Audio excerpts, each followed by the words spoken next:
Hi there, it's Josh here from the Classic Competition Company, and we have another lovely prize for you. This is a 1983 Vespa P125X Series 1. One of our first classic scooters we've done, along with the 3 on the site. Getting into the classic scooters, and we've got some good guys out there sourcing some of the most desirable and best examples we can for you to win on our site. So tickets as usual, £2.99 on this one. What I'm going to do now is just tell you a bit about it, and then we can start her up and you can see what you think. So like I said, this is a 1983 Vespa P125X Mk1, finished in metallic blue, which is a colour synonymous with 1980s the scooter scene. This model is instantly recognisable by its round headlight and classic body lines, a firm favourite among Vespa enthusiasts. Subject to a full nut and bolt restoration, retaining its original factory specification, starts first kick and is ready for rallies, shows or everyday classic use. CBT legal, making it ideal for both new riders and seasoned scooterists.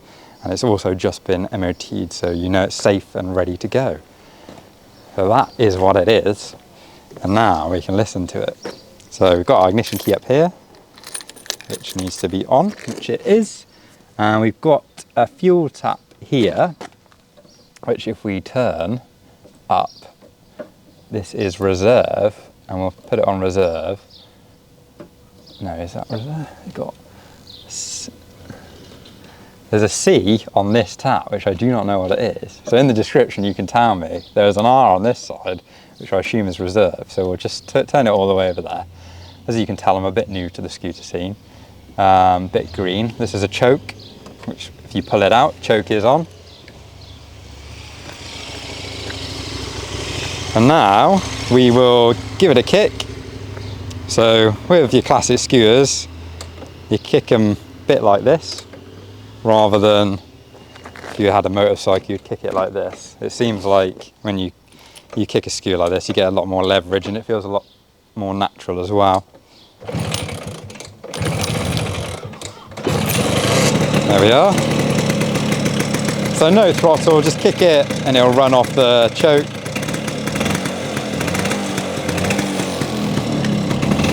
And it doesn't need the choke on for long before it will tick over nicely. It's been really well set up.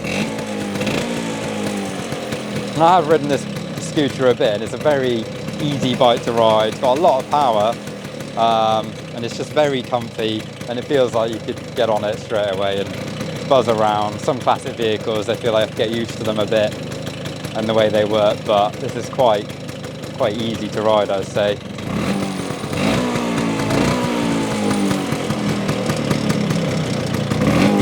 So there we are.